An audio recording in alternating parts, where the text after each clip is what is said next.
애굽에서 이스라엘 민족을 이끌고 나온 모세가 율법을 받기 위해 시내산에 올라간 사이에 이스라엘 민족은 금으로 송아지 형상의 우상을 만들어 숭배했습니다. 오늘은 금송아지 숭배 사건이란 제목으로 말씀을 강론하겠습니다. 성경 출애굽기 32장 말씀입니다. 첫째, 이스라엘 민족의 의심과 불신앙으로 금송아지 우상을 만들어 숭배했습니다. 이스라엘 민족은 아론에게 우리를 애굽 땅에서 인도하여 낸 모세가 어떻게 되었는지 알 수 없으니 우리를 인도할 신을 만들라고 요구했습니다.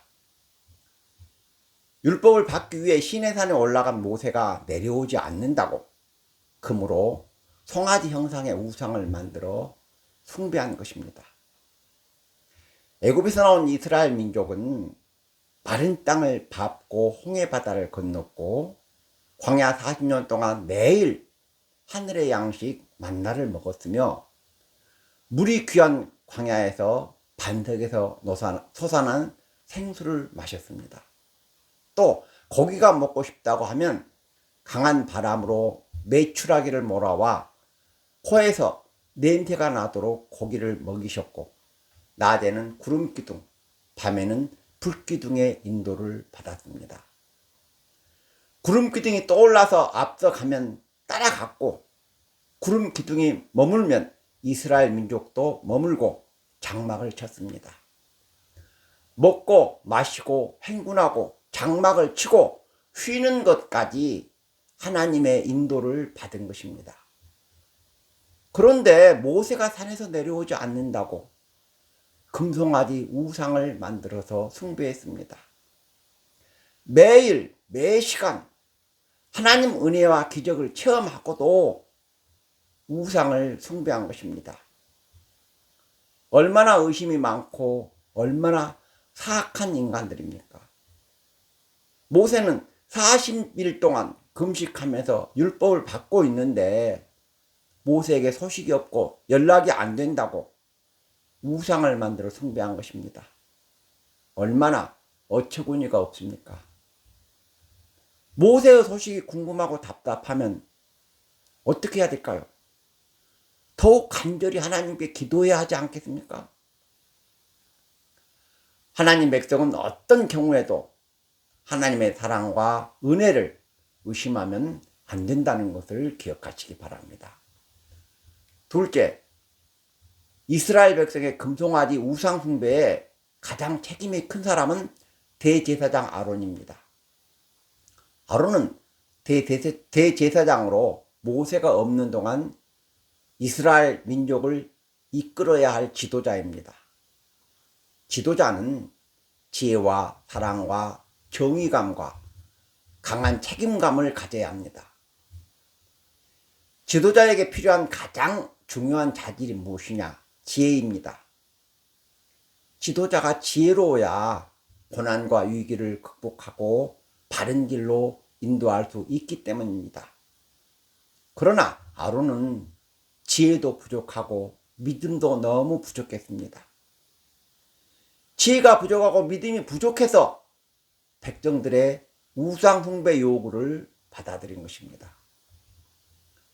다음으로 아론은 정의감과 책임감이 너무 부족했습니다.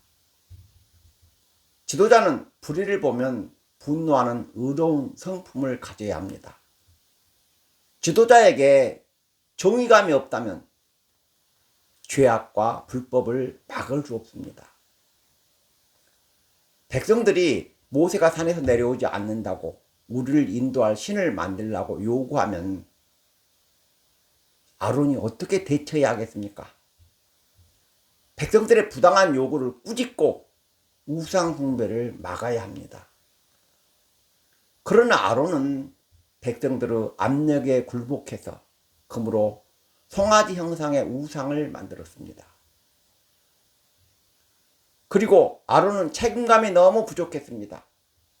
모세가 아론에게 어찌된 일이냐고 묻자 백성들이 신을 만들자고 요구해서 금부치를 불에 던졌더니 송아지 형상이 나왔다고 말했습니다. 금부치를 불에 던지고 금덩이를 불에 던지면 송아지 형상이 만들어져서 나옵니까? 성경은 출애굽기 32장 25절에서 모세가 본즉 백성이 방자하니 이는 아론이 그들로 방자하게 하여 원수에게 조롱거리가 되게 하였다고 말씀하고 있습니다. 방자하다로 번역된 말은 반역했다는 뜻입니다. 아론이 정의감과 책임감이 부족해서 백성들의 우상 숭배를 막지 못한 것입니다. 그리스도인은 지혜롭고 정의감과 책임감이 충만해야 한다는 것을 기억하시기 바랍니다. 셋째, 모세는 금송아지를 숭배한 자들에게 엄중한 심판을 내렸습니다. 모세가 산에서 내려와서 보니 우상의 제사에 참여한 자들이 술에 취해서 먹고 마시고 노래하고 춤추며 뛰놀고 있었습니다. 모세는 분노를 참지 못하고 시내산에서 40일 동안 금식하면서 받은 십계명 돌판을 산 아래로 던져서 깨뜨리고 송아지 형상의 우상을 불살라 가루로 만들어 물에 뿌려 이스라엘 백성들에게 마시게 했습니다. 우상을 숭배하는 행위가 얼마나 어리석은지 깨닫게 하려고, 그리고 수치심을 주기 위해서 우상의 가루를 물에 뿌려 마시게 한 것입니다.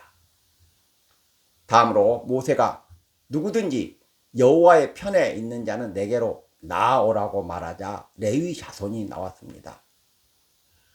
모세 앞으로 나온 레위 자손은 우상 제사에 참여하지 않은 사람들입니다. 모세는 레위 자손에게 너희는 각각 허리에 칼을 차고 진 이문에서 저문까지 왕래하며 각 사람이 그 형제를, 각 사람이 자기 친구를, 각 사람이 자기 이웃을 죽이라고 명령했습니다. 우상을 숭배한 자는 형제나 친구나 이웃이나 가리지 말고 다 죽이라고 명령한 것입니다. 그리스도인의 신앙과 행위의 유일한 법과 기준은 성경입니다. 성경이 무엇입니까? 하나님 말씀입니다. 그리스도인은 하나님 말씀과 하나님 뜻에 어긋나면 부모나 자식이나 형제도 용납하면 안 됩니다.